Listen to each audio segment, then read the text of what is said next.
Right, good morning everyone, and welcome to this session. Thank you to Al and Louisa for once again putting on an amazing event and for inviting TAG to participate in this. So today I am going to do a presentation based on a presentation that my colleague Carl Mills in our European team delivered at CGI London about 6 months ago, which was quite well received, and so we thought it's a good opportunity to run something similar here in Asia, looking at what our ownership group, as opposed to those in Europe, are looking for, and what are their honest thoughts on various topics pertaining to business aviation in Asia. So I know there was a question mark on the agenda item, so hopefully this is as a statement saying this is what owners are thinking. So what we did was, okay, can I click back to, okay, so we went into this exercise with a couple of objectives. One was to reach out to our client group, our aircraft ownership group, to understand their thoughts on current subjects, 5 key subjects in the present. And then secondly, to use this information to look at how we can address those insights with a plan for 2026. Okay, so who did TAG ask? 30 plus aircraft owners within the ownership group at TAG as our client base. Some of those are long-term owners, and by long-term we define that as more than 5 years, which by international standards is probably not long-term, but by Asian standards that can be long-term. Some are short-term, so less than 5 years. And ultra-high net worth versus corporate customers. What we wanted to achieve was to get honest feedback about some of these topics. So we made, the data acquisition was via a survey of our ownership group, and it was anonymous so that they could answer these without fear of recrimination or anything coming back to bite them down the track. Fortunately and happily, we had a greater than 90% response rate to that survey. Where is the ownership base sourced from? So across the region, basically, we don't have Australia and we don't have India, which have been two areas talked about this morning, but most of the rest of Asia we have pretty well covered through bases in China, Japan, through Taiwan, Macau, Hong Kong, down through Cambodia, Thailand, and then through Malaysia, Singapore and Indonesia. So it's a very diverse group of customers. Our fleet is predominantly large cabin, long range, late model aircraft. So we're not necessarily getting information from owners that are perhaps more domestic in their flying or intra-regional, but we do believe that it crosses multiple industries and multiple jurisdictions and geographies. So what were the topics that we were asking of our owner base? We wanted to understand, again, their honest thoughts on sustainability. We then wanted to understand two aspects of geopolitical issues. Have geopolitical issues impacted them this year? And do they foresee geopolitical issues impacting their flying moving into 2026? We then wanted to understand artificial intelligence. Obviously, there's a lot of talk about AI at the moment. We wanted to understand where our ownership group stood when it comes to artificial intelligence. We wanted to also then gauge their thoughts on the public image of business aviation here in Asia.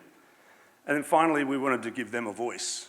Part of the process of putting this out, and I think part of why we got such a good response rate, was we said, this is an opportunity. We're going to present this data. It's an opportunity for us as TAG to understand our customer base better, but we're also going to present this to business leaders from across the region, the business leaders of business aviation in Asia. So this is an opportunity for you to tell us what you're thinking as the ownership group. So we started with, what are your honest thoughts on sustainability in business aviation? And again, we've had some feedback earlier today about sustainability. If we can get back to the slide. Thank you. So is flying sustainably a priority? I guess not surprisingly, the majority was no, but there were 40% that said, yes, it is a priority for me, which was a little bit higher than I expected, to be honest. We then went on and asked if you could reliably offset all carbon by increasing your annual operating costs, would you? And we had a similar, but not exactly the same response. So one person presumably thinks it's a priority, but I don't want to pay any more for it. And then finally we said, if yes, if it is a priority for you, how much would you be willing to increase your annual operating costs to prioritise sustainability? Roughly 1/4 said, and this is again of the yes votes, so the 40% that said yes. 1/4 said, I'll pay an extra 10%, up to an extra 10%. But interestingly, 50% said, I'm willing to pay up to 20% more for sustainability. And another 1/4 were open to paying over 20% and up to 30% more. So I thought that was, quite an interesting finding when everyone talks about the costs associated with sustainability. Next, we went into the questions around geopolitical issues affecting their flying. So the first question we asked are geopolitical and trade issues such as new tariffs impacting your flying. Again, we had a yes 38 and a 62% no. We asked those that said yes, it has impacted us. Has your flying increased or decreased? Are you flying more because you're trying to mop up trade issues or work with your vendor partners or whatever, or have tariffs or other issues scared you off? 91% of those that said yes, it's impacted us, their flying has decreased this year. As a charter operator, things like overflights and not being able to fly over Russian airspace, for example, or Middle Eastern airspace has impacted us as a charter operator. So we wanted to understand if it's impacted our client base. And again, 30% said yes, it has. It's impacted them either financially or they have had to change their flight plans. Moving to the second half of our geopolitical questions, we wanted to see what their thinking is with regard to 2026. So are you concerned that new taxes or regulation could significantly increase your operating cost or limit your areas of operation? And here we had almost a half-half, 50-50. So people are perhaps more pessimistic moving into 2026 than they were this year, based on that higher number of saying they foresee issues. We then asked, okay, if you think there's the possibility, at what incremental cost would you start thinking about reducing your flying or stopping flying altogether? Now, this is a little bit of a tricky graph to try and understand, but broadly, 60% of them said, with an increase of up to 25%, we would think about reducing. 40% had a higher threshold. They said we wouldn't start thinking about reducing our flying until increases of over 25%. When it came to stop flying, again, as you'd expect, this threshold moved to the right, with 40% saying we wouldn't stop flying until more than a 50% increase in cost. I guess for us, what was a bit concerning was that there was 23% that said we would stop flying with only an up to 25% increase in cost.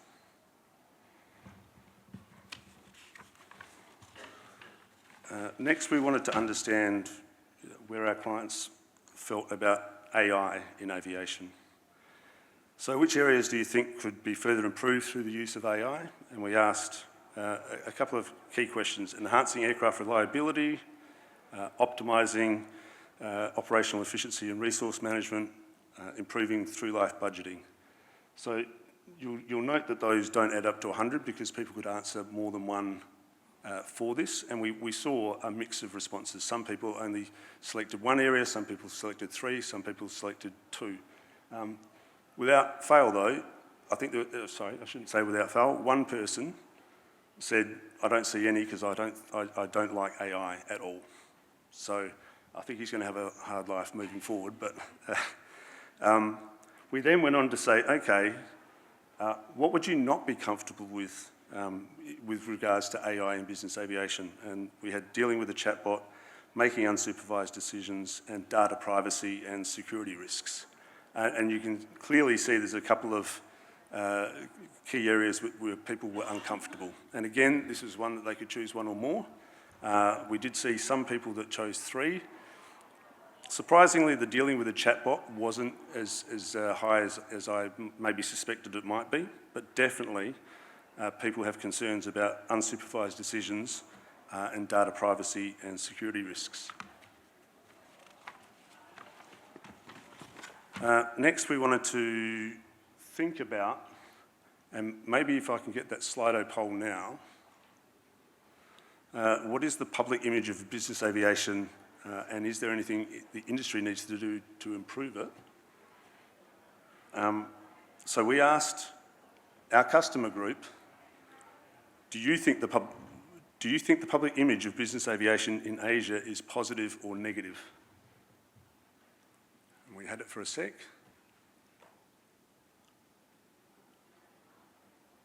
Okay, that's interesting because that poll almost exactly replicates the feedback we got from our customer group. Our customer group had 76% positive, 24% negative.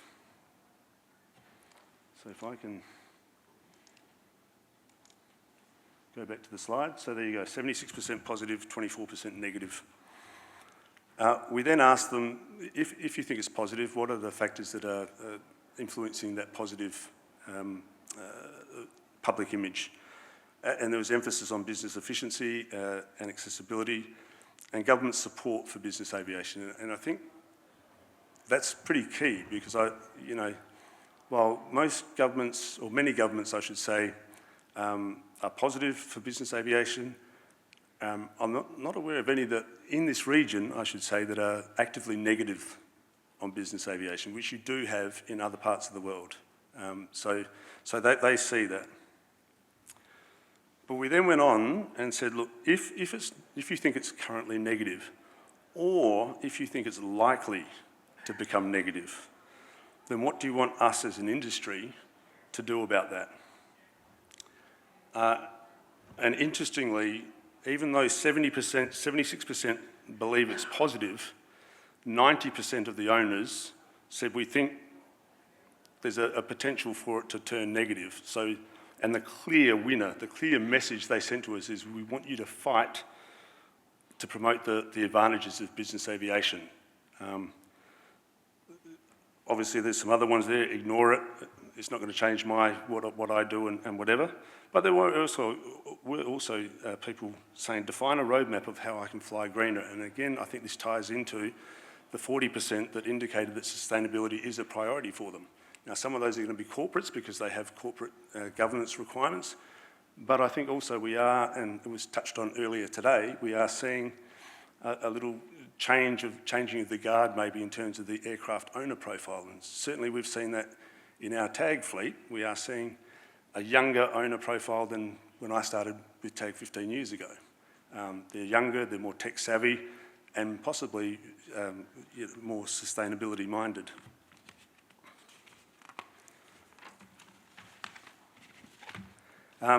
Next, we wanted to understand what they wanted to say to the audience. And I'm sad to say for the maintainers in the audience, most of their gripes were around maintenance downtimes, DOA parts or parts that fail. There were other items like lack of crew for new types. There was one comment specifically about how crew per diems are calculated, and I'm not sure if that's related to TAG specifically or an industry gripe, but I think TAG calculates them pretty much in line with most of the rest of the industry here in Asia. But there were multiple ones on maintenance downtimes. These are quotes directly from the customer feedback, so this is not me making it up. Supply chain inefficiencies is one. Also, higher price for aviation-related products. As we all know, putting a 24-inch TV in your G650 is a $30,000, $40,000 item when you can go down to the local hi-fi store and get it for $500. But also aircraft schedules are not friendly to delayed business jets, and aircraft maintenance requires long waits. So then next, we wanted to understand, do you see opportunities in business aviation? And here, a clear winner was aircraft hangarage. And we all know there's a dire lack of aircraft hangarage available in the region. So that was a clear winner. There was also optimisation of services and leveraging technology. So again, these are direct quotes from the feedback received. So yes to hangar capacity and reduce rental of the hangar, looking at those hangar keepers out in the audience.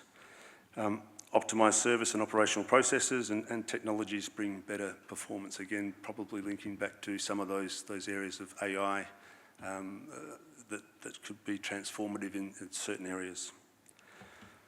Finally, we asked them, will you ever leave business av for commercial? And it was a fairly unequivocal no, but it wasn't unanimous.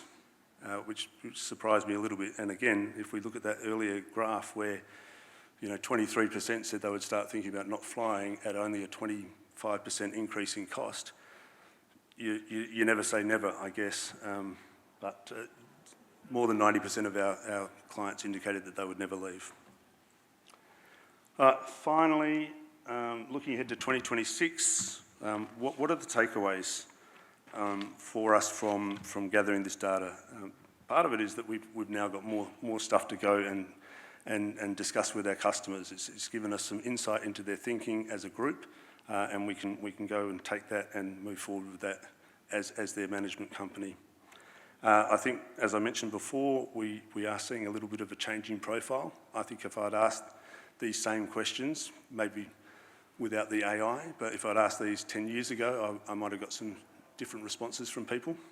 I think we are seeing a younger customer base that are more technologically savvy, more comfortable dealing with topics like AI. However, with some caveats. So the four takeaways that we have: find a green path that works. So with 40% of our customer base telling us that sustainability is a priority for them, there does appear to be possibly a growing appetite for sustainability solutions. So we need to keep pushing forward in developing innovative solutions for them. There is a place for AI, but concerns abound. So, our customers have indicated that they're very happy and they see the potential for advances in back-end, what I'd call back office items like maintenance planning, invoicing, number crunching, those sorts of things, but they have real concerns around data privacy and security and some of those sorts of things. So we'll have to take baby steps on some of those aspects of it, but they see real potential in other areas that are non-invasive to their personal data. Again, based on the feedback, while they perceive the current public image of business aviation to be very positive, or at least positive, if not very, there does appear a concern that the tide might change. And so they're very clear in saying to us as a business aviation industry, please keep lobbying, keep fighting, keep promoting the advantages of business aviation. That was a clear message from them. And then finally, we need to keep striving to improve the ownership experience, whether that's through minimising maintenance downtimes, having more parts in the region, having more crew available, and possibly even how we calculate per diems for crew. That's all I've got on my presentation. If there are any questions, I'm not sure if I want to take them or not. Grab it. You've got a couple of questions. The per diem one is, do you think you just got the owner on a bad day? I think for that particular owner, I got him in a bad 10 years. Were you surprised by any of that? Yeah, I was a little bit surprised. I think sometimes a perception out there that everyone that flies a business jet doesn't care about the environment, and 40% of our customer base said, well, no, actually flying sustainably is a priority for us. And I think maybe also the relative comfort with dealing with chatbots. But again, in Asia, everyone does everything with that thing in their pocket. Yeah. Everyone's so technically linked in that I think it's not such a big issue for them to think about that. Now, I do put a caveat on that I think it goes so far, but if their aircraft's AOG and they're not making their meeting, they don't want to talk to a chatbot. So you're never going to replace that relationship, that personal relationship. It's interesting, isn't it? Because I'm listening to this, and when we had it in London, I remember thinking it was great data. But in some ways, you guys probably have more feedback from your customers than anyone else in the room continuously, don't you? Like, you'll get called if an aircraft's tech by the owner. You'll get called if the catering wasn't good. Oh, absolutely. And look, we communicate with our customers all the time, but we don't generally talk to them about these sorts of topics. So we wanted to specifically get their feedback and get some information from them that is not the day-to-day sort of communication that we have with them and insight that we get from them. I also think that sustainability stood out because there's definitely a perception that owners in Europe care about it. Owners in America, maybe some do. And I think there's a perception in the industry that owners in Asia and the Middle East are much less worried about it. Yeah, I think, maybe owners in Europe are forced to care about it, where they're not in the same way in other regions. But as I say, I think we are seeing, I won't say it's a seismic shift, but we are seeing a changing of the guard gradually to a younger, owner, and that comes from a different generation and different thinking about the environment and those sorts of things. Okay, you've got 2 questions on Slido. Does anyone want to ask an old school question? 2 questions on Slido.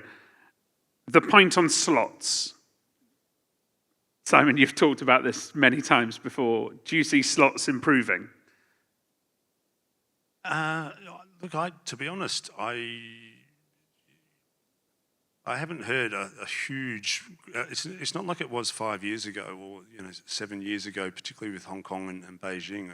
I'm not hearing the same gripes, that we were previously. Now that's not, as we've seen with the data earlier, the fleet is smaller than it was back then, and some infrastructure has come online, like the 3rd runway in Hong Kong and some of those sorts of things. So, and the 2nd airport in Beijing and other elements. But look, I to be honest, I think it's okay. I mean, unless you're talking specifically about here in Singapore, where you have the curfews and those sorts of things, and Seletar Airport is a business aviation airport, has a lot of restrictions that you wouldn't see at other business airports, whether it's the curfew or there are block hours where you can't fly because there's training aircraft using the airfield and those sorts of things. And the final one, I think this is someone wanted to ask it earlier. Why doesn't Asia have fractionals? Or does have fractionals, but why doesn't it have big fractionals like NetJets or FlexJet? Yeah, I think, someone touched on it earlier today. I don't know if it was one of the Davids. The beauty of those, particularly in North America and to a lesser extent Europe, but even Europe, you have a common airspace and it's just so much easier, and you have a volume, a base already there, such that you can get airborne very quickly. You have you can do point-to-point sort of stuff, and you can do, and you know, when you fly, any flight out of Singapore is international. Any flight out of Hong Kong is international. Just about any flight out of Taiwan is international.